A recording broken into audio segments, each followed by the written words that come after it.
Salut à tous les amis, j'espère que vous allez bien. Aujourd'hui on se retrouve pour la nouvelle FAQ. On va traiter de pas mal de sujets. Comment tu vas Fred? Impeccable. Pensez à vous abonner, pensez à nous mettre en commentaire s'il y a des sujets en particulier que vous voulez qu'on aborde, on le fera avec grand plaisir. On démarre par la première question. Vincent Talot, 18-15, qui nous dit: y a-t-il un intérêt à travailler en hypertrophie quand on ne souhaite pas augmenter sa masse musculaire? Ah ben, bien sûr. Il faut savoir qu'il y a plusieurs voies pour développer la performance sportive et la prévention des blessures, et l'hypertrophie en fait partie. C'est pas parce que tu fais un travail d'assistance que tu vas prendre déjà forcément en masse, hein, et que tu vas prendre en poids, mais c'est un travail qui est très intéressant, et surtout c'est un travail qui te permet en réalité de savoir utiliser tes points forts, tes points faibles, les identifier et pouvoir derrière essayer d'y remédier. Donc oui, l'hypertrophie est très intéressante pour tout type de travail et surtout pour venir prévenir les blessures. T'as quelque chose à rajouter, Fredo? Non, là, franchement, Voilà. t'as tout dit. Bon. Max B qui nous dit: de qui Cyril devrait s'entourer pour progresser en lutte grappling adaptée au MMA? Qu'est-ce que t'en penses, toi? C'est compliqué de pas dire. évident, parce qu'il y a c'est compliqué de dire. Ouais, c'est compliqué de dire des noms. Ouais. C'est particulier parce que des fois, tu peux être compétent en tant que combattant, en tant qu'entraîneur, mais le courant ne peut pas passer, ça n'a rien à voir. Ouais. Toi, par exemple, il y a Volkanovski qui s'est entouré de Craig Jones, et le contexte est bien fait, c'est bien entouré. Enfin, l'alchimie c'est fait, mais des fois, Craig Jones va entraîner quelqu'un d'autre pendant un an et ça peut ne pas passer. Hein. Ça peut. Et surtout, Greg Jones, c'est un mec qui a la vision du MMA. Il a un grappling, il a identifié les problématiques qu'il y avait dans le MMA. Ouais. Et ça, c'est rarissime. C'est très très rare chez les entraîneurs. On ne voit pas beaucoup d'entraîneurs qui ont cette capacité à transférer le grappling pour le MMA. Oui, alors que ça se trouve, par exemple, toi, Craig Jones, il a perdu contre Kenan Duarte en finale à DCC. Et si ça se trouve, Kenan Duarte n'apporterait pas grand-chose à Cyril Gane en termes de vision sol pour le MMA. Donc, c'est pas évident de dire un tel. On ne sait pas comment, c'est quoi leur vision, comment ils s'entraînent. Après, dire des sparring, oui, ça c'est autre chose. Sparring, oui, parce que déjà, un mec comme Jones, il faut un mec qui met la pression, il faut un mec qui a des bonnes luttes, et qui a des longs segments, etc. Et là, c'est sûr que... Et là, ils me disent Abdul, mais Abdul, les gars, c'est pas son gabarit, hein, il peut pas... Ouais. C'est un welterweight. Hein. C'est un welter, hein. Donc il peut pas... Après, techniquement, il peut y apporter, mais c'est pas le seul, quoi. Tu vois? Après, il y a d'autres personnes. Et il faut des gens qui soient intelligents et qui comprennent, et qui arrivent à identifier les problématiques que le combattant va rencontrer. Et Jones, il fait partie de ces gens-là. Et sachant que vous n'avez pas beaucoup de temps, parce qu'au final, imaginons le prochain combat de Cyril, je dis n'importe quoi, c'est 4 mois, au plus tard, 4 mois. En 4 mois, sachant que tu as des fight week et tout, tu n'as jamais vraiment 4 mois purs, et tu peux pas non plus... En 4 mois, tu peux pas non plus... tu rattrapes pas 15 ans de lutte. Tu vois, je veux dire, faut faire aussi avec les points forts de Cyril. Ce qu'a fait très bien Craig Jones avec Volkanovski, il l'a dit dans le podcast de Lex Fridman, il a dit: je pouvais pas faire attraper le retard de Volka sur Islam. C'est-à-dire qu'il n'allait pas devenir aussi bon en lutte que Islam. Il dit en combat de grappling, bien sûr que Islam aurait roulé sur Volkanovski. Il dit on lui a fait avec ses armes, avec ses tips qu'il pouvait avoir pour essayer de faire au mieux. Mais tu peux pas en faire non plus un grappleur champion DCC. Ben voilà, tu as tout résumé. Le problème, c'est que souvent, on pense qu'on va combler des années. Mais non, il faut aller droit à l'essentiel. Et il faut des personnes qui ont cette capacité à le comprendre. Et déjà, ça, c'est très dur. Ouais. C'est très, très dur. Parce que quand tu vas aller faire du grappling, le mec, il va te dire: ouais, il faut que tu deviennes fort au sol. C'est beaucoup plus compliqué que ça. Ouais. Et donc ouais, c'est difficile. Et après, c'est aussi difficile en France de trouver des mecs qui comprennent, qui arrivent à l'identifier, qui arrivent à le cibler. Je sais pas, il faut voir les gens travailler quoi, pour s'en apercevoir. Et peut-être que si, je sais pas, moi, Fred, il va travailler avec un mec, mais peut-être que s'il travaille avec Cyril, ça fonctionnera pas. Parce qu'il y a aussi, il y a l'adhésion, il y a le projet, il y a tout quoi. Ouais. Fred, ça s'est bien passé avec Abdul, mais c'est pas dit que ça se passe bien avec Cyril, par exemple. Bien sûr, des fois, il y a des choses qui s'expliquent pas. Hein. Regarde, par exemple, Francis, il a peu le courant avec Fernand, il a eu le courant avec Eric Nixik. Si ça se trouve, il y a eu plein d'histoires comme ça avec de combattants, d'entraîneurs qui n'ont pas réussi avec un combattant mais qui ont réussi avec un autre. Et des fois, il n'y a pas forcément de... Il y en a qui sont plus réceptifs avec un style de coaching. Bien sûr. T'en as, ils préfèrent des méthodes à la dure, on a des méthodes plus plus carré. Chacun, il n'y a pas de réponse universelle. Voilà. Lingette Kandou qui nous dit: bonjour, que pensez-vous de l'entraînement au kettlebell massue de musculation, simple effet de mode? C'est assez populaire dans les sports de combat, vraiment efficace. Est-ce intéressant dans une optique santé, prévention des blessures, ou au contraire, est-ce risqué? Ça dépend comment c'est pratiqué. Alors, c'est beaucoup moins à la mode aujourd'hui. C'était beaucoup... c'est plus une mode. Mais enfin, c'est courant maintenant. Tout le monde l'utilise. Enfin, t'en vois partout des kettlebells maintenant. Oui, mais je veux dire, c'est plus un effet de mode. T'en vois beaucoup moins des combattants se préparer avec des kettlebells, par exemple. Oui. Mais il y a le fait de générer de la vitesse, le fait de pouvoir réaliser aussi avec ça des mouvements balistiques et tout, c'est vachement intéressant. Après, il faut savoir pourquoi on l'utilise. Moi, je sais que les massues, j'aimais bien pour la phase excentrique du mouvement, sur certaines rotations, par exemple, surtout pour le transférer à la lutte. Maintenant, ça ne serait pas mon outil principal, ça c'est sûr. Maintenant, c'est des outils, et comme je dis, il ne faut pas cracher sur les outils. Il faut savoir les utiliser et les intégrer. Après, faire que ça. Non, mais faire que ça, personne ne fait que ça, mais parce que souvent on prend l'exemple, oui, regarde dans l'URSS à l'époque, ils n'avaient que ça, mec, la blague. Quand t'as que ça, t'as que ça. Si demain tu me donnes une barre avec des kettlebells, je ferai que ça, parce que j'ai pas le choix. Après, comme je dis, il faut pas se limiter. C'est un outil. C'est un outil parmi tant d'autres, et c'est avoir des œillères de se limiter à une méthodologie, à une vision, à une posture. Il faut prendre une multitude d'outils. Nous, on a beaucoup de machines, mais chaque machine est totalement différente. Il y a des machines qui vont augmenter la phase excentrique du mouvement. Il y a des machines qui vont faire travailler, je sais pas moi, en chaîne ouverte, l'autre en chaîne fermée, debout, l'autre assis, l'autre façon unilatérale, ainsi de suite. Et il y a des outils qu'on aimerait avoir, qu'on n'a pas encore, c'est universel, enfin c'est illimité. C'est illimité, quoi. Marius 1607 qui nous dit: salut à vous. Pensez-vous que la défaite de Cyril peut avoir un impact et ralentir le développement du MMA français, notamment sur la signature de futurs combattants et un possible retour de l'UFC en France cette année? Merci d'avance pour votre réponse. Bonne question, ça. Ah ouais, et moi je le rejoins complètement. Je vais lui répondre. Moi je pense que ça a un impact très très très très négatif sur le MMA français. Ah ben de toute façon, c'est clair et net que ça va mettre. C'est un frein à main. Ouais. Là, c'est un frein à main qu'il y a eu.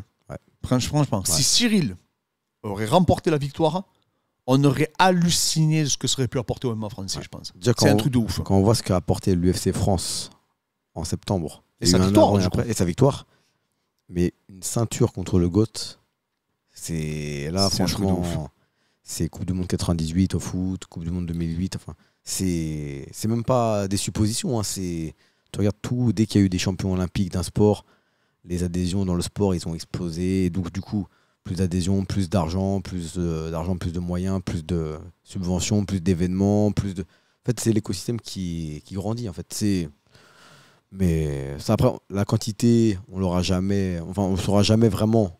On ne pourra jamais quantifier l'impact, mais c'est obligé que ça ait un impact négatif. Oui. Enfin, impact négatif. En cas de défaite. En gros, c'est plus un frein qu'un impact négatif. C'est-à-dire qu'en fait, ça va nous ralentir. Ouais. Parce que du coup, on aurait eu la ceinture sûrement à Paris, tu vois, par exemple. Et là, peut-être que c'est pas demain la veille qu'on aura une ceinture à Paris, tu vois. Ouais. Peut-être à Madong, peut-être, tu vois. Mais bon, c'est pour vous dire, oui, effectivement. Et pareil, il faut se rendre compte que si tu es un champion français, poids lourd, même tu es un champion, par exemple, pour le MMA Factory, là, mec, tu as un pouvoir de négociation pour signer d'autres combattants qui est incroyable. Ouais, ça, c'est comme Conor à l'époque, il avait signé Artem Lobov. Enfin, il a fait même revenir Artem Lobov. C'est incroyable. Artem Lobov perd contre. C'est un Français d'ailleurs, contre Norman, non? Non, Mehdi Bagdad. Mehdi Bagdad, ouais. Et après, il revient. Mais parce que Conor, il avait ce pouvoir-là, parce qu'il était champion. C'est pas Conor, tu prends quelqu'un d'autre à la place, un top 20, il a aucun pouvoir. Et comme Rabib, il a réussi à faire signer plein de mecs derrière. C'est normal. Ouais. C'est parce que le mec était champion. Oui, tu as un pouvoir de négociation qui est tout autre. Ouais. Ça, c'est indéniable. Donc, oui, moi, je pense que c'est un frein. C'est un frein. Alors après, on va rebondir. Et même lui va rebondir, c'est sûr et certain. Mais le truc, c'est que c'est vrai que le manque à gagner, c'est plutôt le manque à gagner. C'est-à-dire qu'on aurait vraiment explosé, littéralement. Alors que là, on va faire, pas du surplace, mais on va continuer à se développer. Ouais. Mais c'est un coup d'arrêt par rapport à ce que ça aurait pu être, en tout cas. Ouais. Jash 6 qui nous dit: comment intègres-tu la pliométrie dans la prépa? combien de sauts par séance. Alors c'est beaucoup plus compliqué que ça. C'est pas une question de saut. C'est que est-ce que tu vas intégrer de la pliométrie haute ou basse? Nous, en tout cas, ça dépend des individus. Là, c'est-à-dire que la pliométrie, il faut faire très attention. C'est un super outil. C'est super intéressant. Moi, j'ai eu des très bons résultats, même sur l'hypertrophie. Alors qu'il y a pas mal d'études qui prouveraient le contraire. Mais en tout cas, moi, je peux vous dire de façon empirique qu'on a eu des très bons résultats. Mais il y a des papiers qui vont dans ce sens aussi. Mais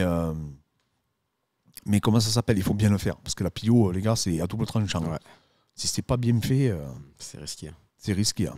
On a vu pas mal de mecs, malheureusement. Qu'est-ce que ça en vaut? Le jeu en vaut la chandelle. Tout, mais après, moi, j'aime bien la plio, personnellement. C'est quelque chose, c'est vraiment quelque chose que j'utilise régulièrement dans mes préparations.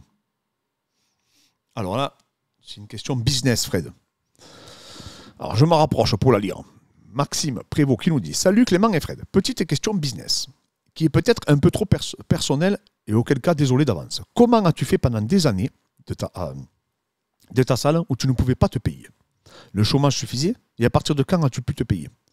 Les parcours d'entrepreneurs comme le tien m'inspirent beaucoup, mais j'avoue que ça fait partie d'une question qui m'inquiète. Quitter un CDI n'est pas facile à peser dans la balance. Force à vous et surtout continuez. Alors c'est une très très bonne question ça. Ouais. C'est une très très bonne question parce qu'on ne se rend pas compte à quel point c'est dur et compliqué de vivre de sa passion. Alors comment on faisait? C'est très très simple. Au début, tu es dans une situation de précarité, quoi. Ouais, simplement. Voilà. La réponse c'est très très simple. C'est-à-dire quand tu vivotes. Tu es au chômage au début. Pendant 2 ans, j'étais au chômage.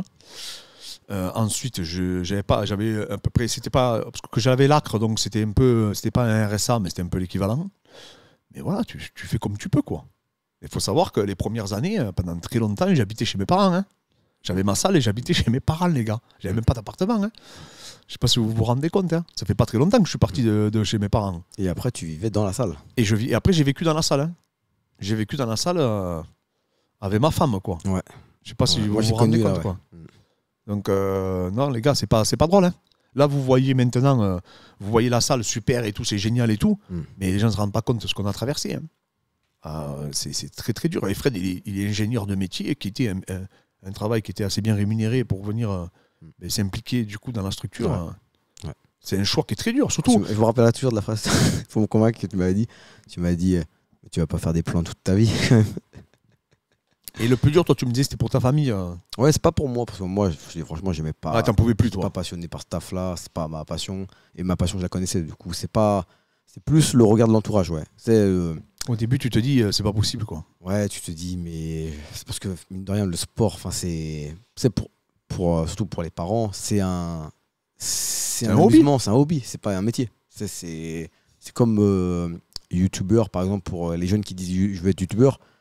Les anciennes générations, pour eux, c'est pas un métier, c'est un divertissement.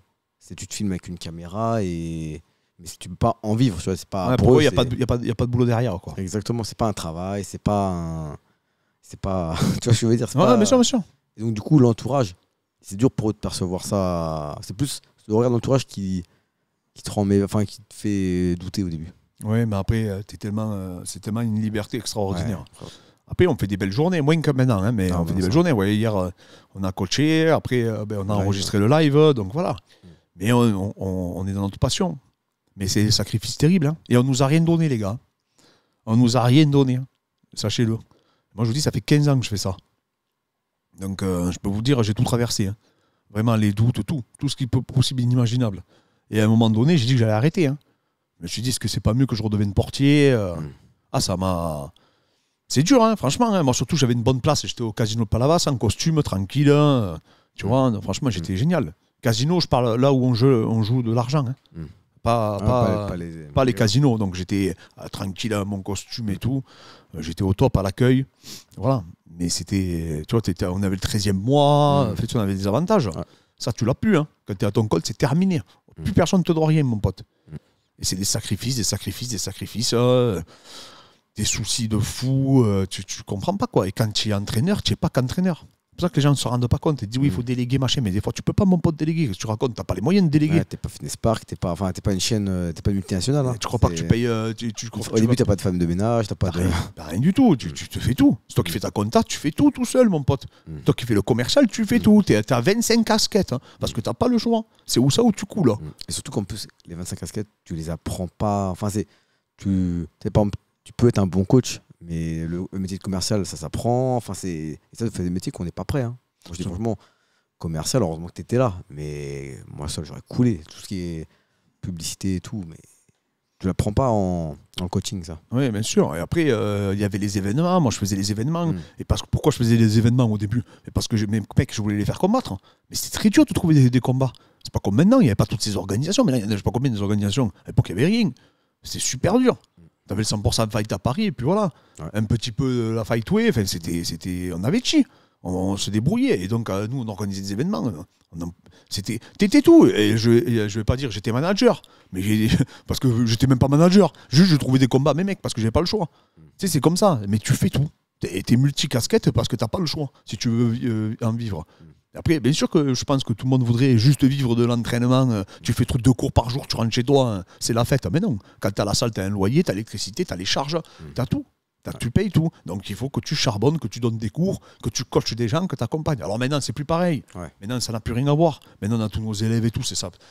Mais je me dis, encore heureux, après 15 ans, que ça fonctionne. Ouais. Parce que si, je ne sais pas si vous vous rendez compte ce que c'est 15 ans dans une vie. C'est pas petit, quoi. Tu vois? Ça va faire 8 ans là maintenant. Ouais, donc, tu vois, on arrive presque à 10 ans de collaboration. Et voilà, donc non, c'est des sacrifices. Et je vous dis franchement, si tu me dis tu repars et tu dois tout refaire ce que tu as fait, je le refais pas. Tu sais, on dit c'est le voyage le plus important. Oui, c'est extraordinaire le voyage. Tu sais, d'en arriver là maintenant aujourd'hui. Mais tu savais à l'avance que ça allait être comme ça? Non, je le fais pas. C'est trop dur. J'ai trop traversé de galères. J'ai plus la force aujourd'hui. Ce qu'il y a, c'est que par exemple, demain tu recommences. Ouais. Tu sais que maintenant, le savoir que tu as maintenant, ce serait beaucoup plus facile. Ah non, mais j'ai pas compris. Non, mais si tu me dis oui, tu as le savoir d'aujourd'hui et tu repars en 2007, quand j'ai commencé, mais non, mais je suis un titan. J'aurais 10 fois ce que j'ai aujourd'hui. Ouais. Mais tu me dis, je revis le même parcours, les hauts, les bas et tout, je peux pas. J'ai plus le truc pour les revivre. Ouais, je pense que tu peux le vivre qu'une fois. Je vais au casino et c'est bon. Ouais, je pense que tu peux le vivre qu'une fois. Tu vois, je pense que l'endurer, tu peux l'endurer qu'une fois. Tu vois, c'est-à-dire voilà les petites dépressions que j'ai fait et tout, tu vois, les burn-out et tout, je pense que tu le vis qu'une fois ça.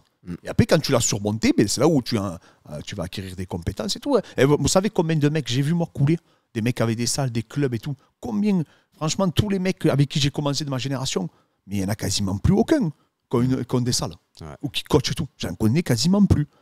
Toute ma génération. Ça a été décimé, les gars. Ils ont quasiment tous arrêté. Ils sont passés à autre chose. Ils font un autre truc dans leur vie.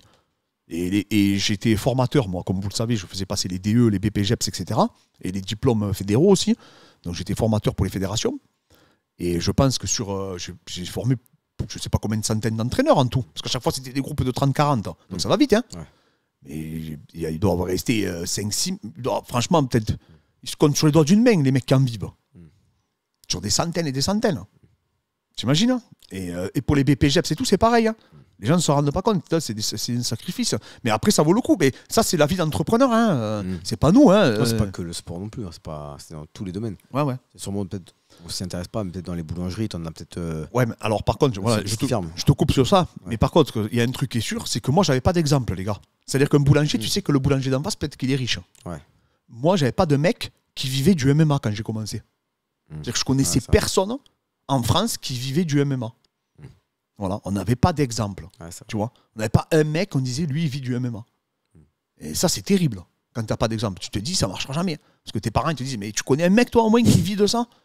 Moi, personnellement, j'en connaissais pas. Alors tu avais des mecs qui vivotaient, tu vois, tu avais des mecs à l'ancienne qui vivotaient, mais tu n'avais pas de mecs qui. Ça n'a rien à voir avec maintenant quand même, tu vois qu'il y a des managements qui fonctionnent, tu vois, on voit le Management Factory, on voit Résilience, on voit Guillaume Pelletier aussi également. Donc tu vois des acteurs qui vivent de leur truc, tu vois. Tu vois Nicolas Régnier qui a ses salles. Mm. Tu vois Hatch, il a sa structure aussi. Tu vois, tous ces mecs, c'est des acteurs. Maintenant, on a des exemples. Ouais. Tu vois, les gens, ils vont nous voir à nous. Tu vois, qu'on a notre structure et tout, la salle. Tu vois, ils filment les machins. Ça, on reçoit énormément de messages. D'ailleurs, j'ai reçu un message encore tout à l'heure. Le mec qui voulait venir me voir pour discuter comment on avait fait notre parcours et tout. Mais ouais, non, mais là, vous avez des exemples. Et l'exemplarité, c'est le plus important. Oui, parce que moi, t'y crois, c'est vrai. Oui, nous, on n'avait rien du tout. Hein. Il y a Aldric aussi. Aldric, je me rappelle, à l'époque, non, il n'y avait pas de salle non plus. Hein. C'était la galère. On galérait tous, quoi. Voilà. Salut Clément et Fred. Comment vois-tu la stratégie pour Cyril, pour revenir parmi les prétendants de la ceinture, sachant que dorénavant, tout le monde a analysé ses failles de son jeu. D'après certains coachs, il faudrait plus de lutte et JJB en immersion afin d'acquérir certaines... Alors, je pense qu'il a dit un an peut-être, en immersion afin d'acquérir certains réflexes défensifs. À bientôt l'équipe. C'est Eric Maillet qui nous pose cette question. Du coup, oui, c'est ce qu'on disait tout à l'heure, Fred, on en parlait, hein, que maintenant, oui, ça va donner des pistes de travail aux autres. Hein. Ouais. Enfin, il serait quand même bête de ne pas les exploiter, les autres. Oui, bien sûr. Cyril, il a dominé tout le monde en striking. Et après, le battre en striking, ce serait beau hein, pour demain, par exemple, si n'importe quoi, Pavlovich bat Cyril en striking, c'est encore plus beau que de le battre comme a fait Jones. Mais je pense qu'ils sont pas fous, ils veulent la victoire. Donc ils vont tenter la même chose que Jones ou que Francis dans les rounds 3 et 4. Et maintenant, c'est à Cyril de progresser dans ces domaines-là pour se rassurer et de battre des mecs aussi qui ont ce style-là, le même style, qui ont un style lutteur, déjà pour se rassurer aussi. Parce que c'est vrai qu'il a battu beaucoup de strikers, mais il n'a pas battu des lutteurs de calibre de Jones, de Blade, ou même des mecs du JB comme Aspinal. Ah, bien sûr. Donc, au moins pour s'assurer. Après, la stratégie, franchement, là... Bah après, techniquement, on sait ce qu'il faut qu'il fasse, hein, qu'il bosse sa lutte, qu'il bosse, il le sait. Il n'y a pas besoin de leur dire. Hein. Ouais.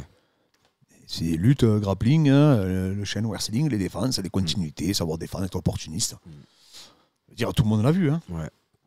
Après, peut-être la quantité de travail. Après, si la quantité elle est liée et que ça passe pas, bah, peut-être revoir les contenus. Et si les contenus sont bons et que la quantité y est et que ça passe pas, bah, peut-être qu'il atteint aussi la limite aussi. On ne sait pas. Deux fois, il y a un plafond, tu vois. Et deux fois, comme on dit avec Usain Bolt, t'as beau avoir les meilleurs entraîneurs au monde, si tu cours pas en moins de 9 secondes et je sais pas, 70 centimes, je sais pas combien, bah, tu peux pas. Bah, tu sais, on disait tout à l'heure, il y a une différence entre faire un mauvais combat et être mauvais. Mais lui, je pense qu'il a fait un mauvais combat, tout simplement. Et après, et c'est comme un joueur de foot, quand il fait un mauvais match, tout le monde le tue. Ouais. Il assassine, tu sais, les mecs. Mais il y a une différence entre faire une mauvaise prestation. Sauf que ce qui pardonne pas en MMA, c'est que tu vois, au foot, tu as 50 matchs par saison. Donc tu peux faire un mauvais match. C'est vrai. En des combats contre Jones, t'en as qu'un dans une vie. Ouais, c'est vrai. Non, mais je suis d'accord avec toi. Tu peux pas louper le rendez-vous. Mais bon, je vous dis, il n'y a que quand tu es confronté au très haut niveau que tu t'en rends compte. Oui. On parlait tout à l'heure de. Comment il s'appelle Billy Joe Sanders, qui a affronté Canelo. Moi, Sanders, je le suivais depuis un moment. Le mec, il cartonnait tout le monde. Il est arrivé contre Canelo, mon gars. Il s'est fait atomiser. Ouais, plaché orbital éclaté, il a failli perdre son œil et tout. Et il y a des mecs sur les réseaux sociaux qui disaient « Ouais, t'es un lâche, t'as abandonné, etc. » Mais vous vous rendez pas compte. Des fois, on pense, vous êtes invaincu, vous démontez tout le monde. Les gens ils disent « Ah, lui, c'est le phénomène sur le champion du monde. » T'arrives contre un mec comme Canelo, qui était numéro 1 pound for pound. Il a fini à l'hôpital. Et peut-être qu'il avait les meilleurs entraîneurs au monde, Billy Joe. Des fois, quand c'est trop, c'est trop, hein, des fois. Je l'ai déjà dit, je parlais à Taylor Lapillus, je l'avais dit à Elias Bou, ça aussi. Arriver à un certain niveau, les gars, c'est plus vous le problème, c'est vos adversaires. Ouais. Malheureusement, après un certain niveau, les gars, moi je vous le dis, et on le verra avec d'autres Français, vous verrez. Quand tous les Français vont se confronter aux meilleurs de leur catégorie, c'est là qu'on aura la réponse. Tant que tu n'es pas confronté aux meilleurs, tu peux être le meilleur joueur en Ligue 2. Tant que tu n'as pas joué à côté d'Mbappé, tu ne sais pas si tu vas vite. Hein. Oui. Si tu es talentueux. Et des fois, tu parais pas si bon. Et moi, je me rappelle, je te dis, Sanders, c'est vraiment parlant. Hein. Ouais. Ah, après, c'est comme regarde Boderlick qui est venu s'entraîner ici. Ouais. On l'a vu, nous, Boderlick, le boxeur. Il a mis les gants ici, les gars. C'était un monstre. J'ai dit à Fred, wow, lui, il va être champion, c'est sûr. Mec, il a fait le combat contre qui c'était contre Callum Smith. Ouais. Callum Smith, ouais. Les gars, il a affronté. Et pourtant, je vous dis qu'il est fort, Boderlick. Hein. Mais franchement, le pauvre, c'était terrible l'image, quoi. Ah ouais. Il y a des fois, il y a des paliers, les mecs, ils sont trop, c'est trop après au bout d'un moment. Enfin, c'est pas une question d'entraînement, de stratégie, Après, c'est l'attitude que les gens ont jugé. Oui, c'est parce qu'il a pas, il n'a pas défendu le coup et tout. C'est surtout ça que les gens ont taclé. Bonsoir Clément et Fred. Déjà, un grand merci pour la qualité de vos vidéos. Merci à toi. Question. Quand vous préparez un athlète physiquement et techniquement, est-ce que vous intégrez le mental psychologique dans le processus, que ce soit de manière directe ou indirecte, sachant que ça devient une discipline à part entière, être coach mental? Si oui, faites-vous à travers des données probantes? C'est compliqué. Hein. Non, après, tout ce qui est mental. Moi, il faut savoir qu'en fait, mon mémoire, c'était sur les habiletés mentales dans le MMA. Pourquoi les mecs n'arrivaient pas à transférer le jour J? Mais j'ai pas trouvé la réponse, malheureusement. Donc, mais c'était ça. Pourquoi? Parce que, en fait, qu'est-ce qui faisait qu'il y a des mecs qui n'arrivaient pas à transférer? Ils n'arrivaient pas, en fait, et malheureusement, il y a des pistes de réflexion, effectivement. Hein. Il y a des gens, mais on n'a pas trouvé la solution, sinon tout le monde serait fort le jour J. Ouais. Ce serait si facile de faire de la visualisation, tu vois, d'identifier ses objectifs et tout. C'est très compliqué, très très compliqué. Donc aujourd'hui, on n'a pas réellement de préparateur mental. Il y a une chose, il y a un élément que tout le monde est d'accord, c'est que l'action combat le doute. Ouais. Donc le fait d'être bien entouré, bien encadré, et on revient à ça, croire aussi en ses entraîneurs, ça permet de contrer le doute maintenant. Et des fois, ça a des limites aussi. Et malheureusement, ça a des limites.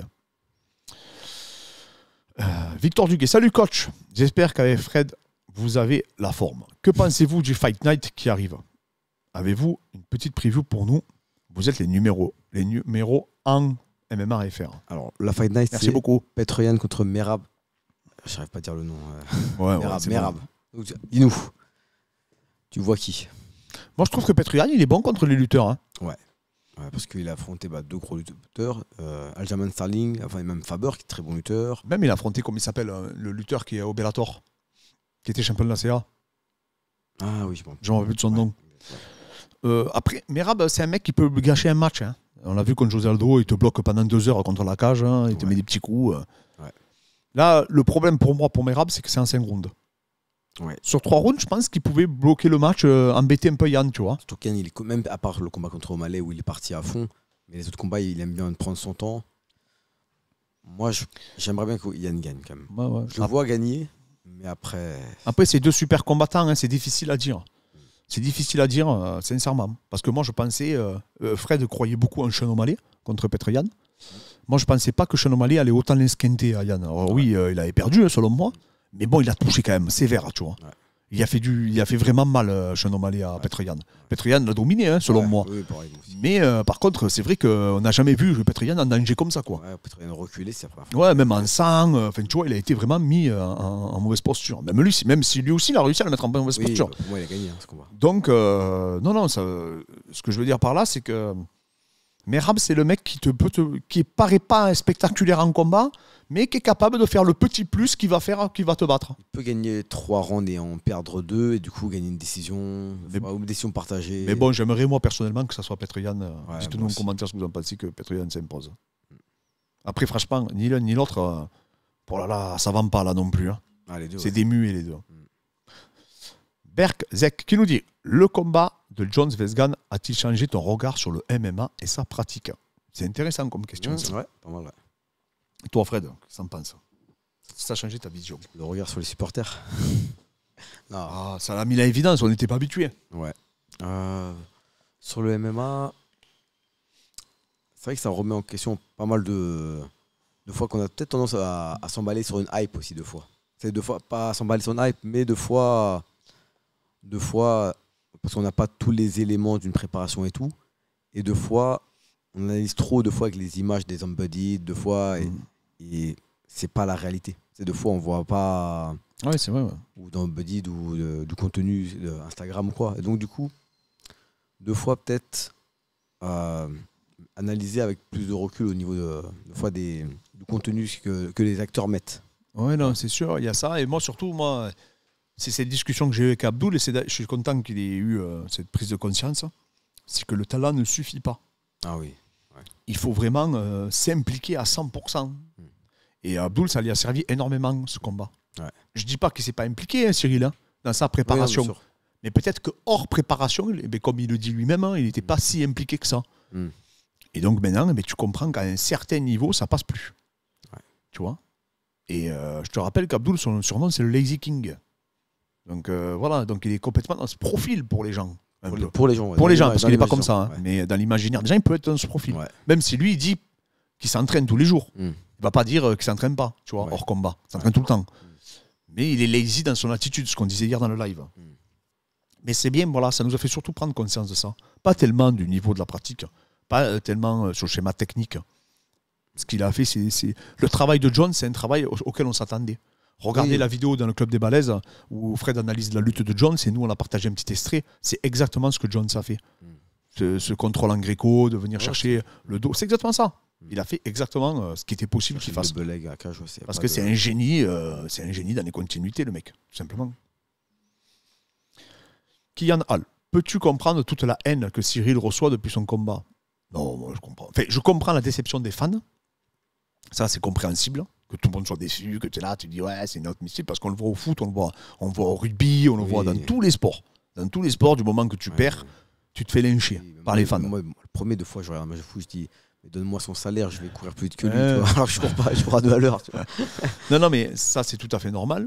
Moi, c'est plus les acteurs que ça me gêne. Je le disais hier dans le live, ça me gêne énormément que les acteurs, eux, ils aient autant de haine, tu vois, qu'ils rabaissent leurs copains, quoi.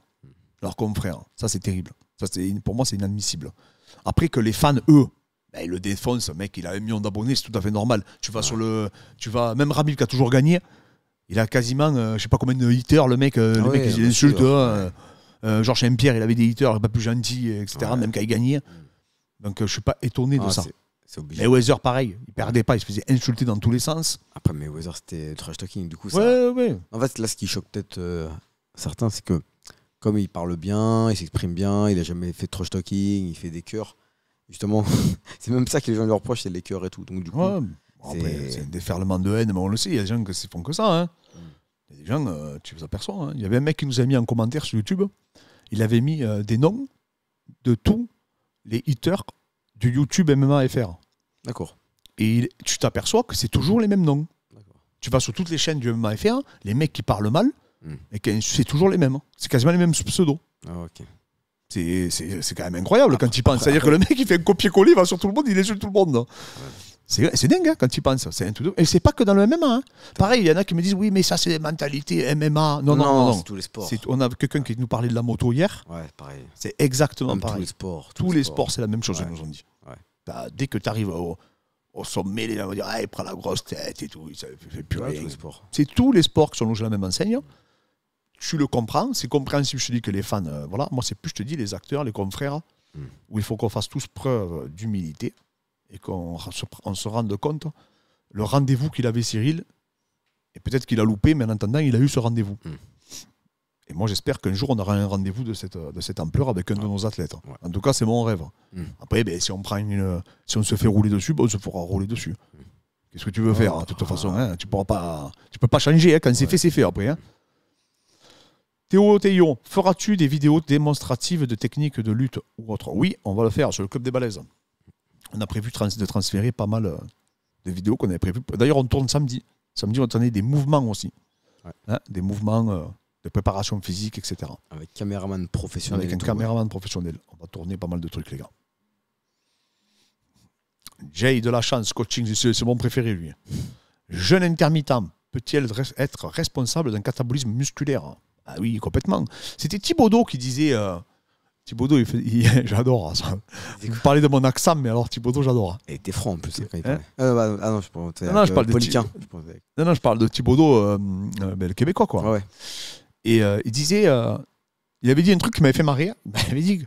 Quand tu es jeune comme ça, j'arrive pas bien à le faire, mais il disait, c'est comme si tu coupais ton muscle et que tu le jetais, en gros, tu vois. En gros, c'était ça qu'il disait. Alors, c'est pas aussi facile que ça. Oui. Hein. Mais c'est pas la meilleure chose à faire, ça c'est sûr. Et comme ne m'expliquez pas, oui, mais tu augmentes de 800% ton hormone de croissance. Parce que tiens, l'hormone de croissance, les gars, si vous savez le rôle de l'hormone de croissance, tous les effets physiologiques et sur l'endocronologie, tout ce qui peut, qui en découle, vous serez surpris. Et peut-être pas dans le bon sens du terme. Il n'y a pas que l'anabolisme avec l'hormone de croissance. Et donc surtout quand tu étudies l'hypophyse. Et tout ce qui en découle. Et tu t'aperçois que tu redeviens vite sur Terre et tu t'aperçois que vraiment c'est très compliqué. Tu passerais déjà des années à l'étudier et à comprendre comment ça fonctionne.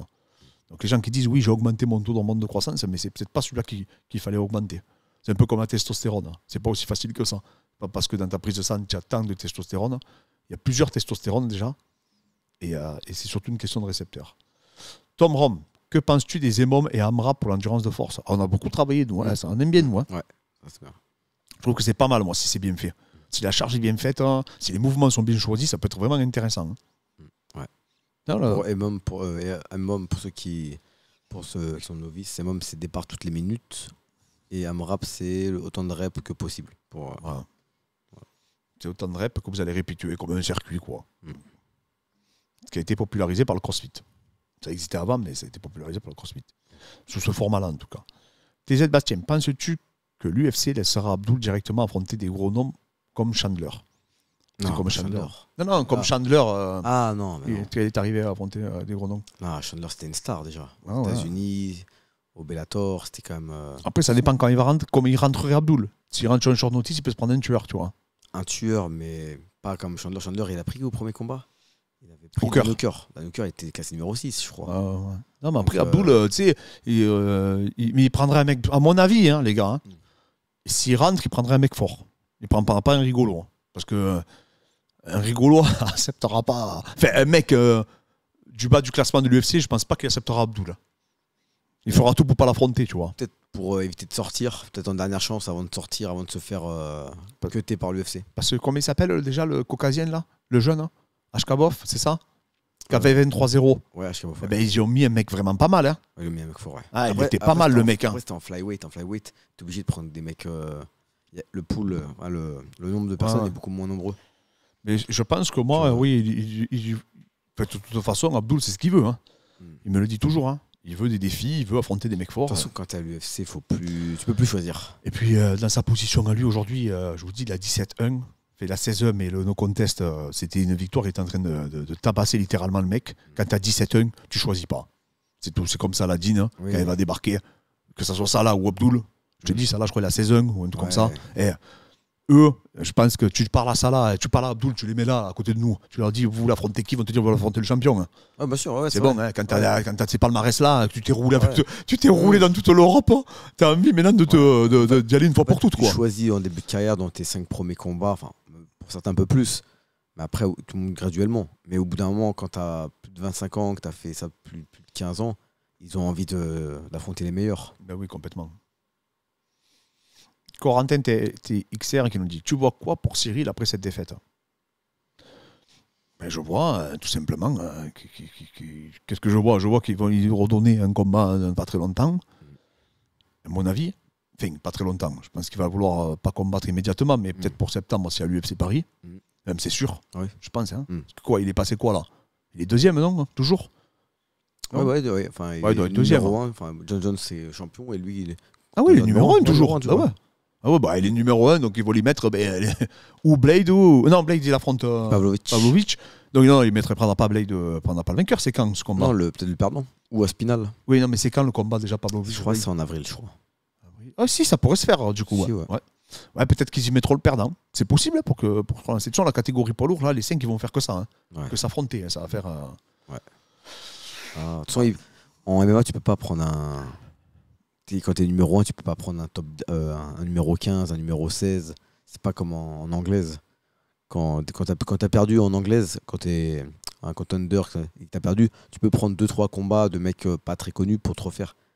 En MMA, quand tu es numéro 1, tu dois affronter soit le numéro 2, le numéro 3, le numéro 4, le numéro 5. Mais tu peux pas non plus aller chercher trop loin. Bah, bien sûr. Donc voilà. Voilà pour nous et on espère qu'il va rebondir. Et on n'a pas de doute.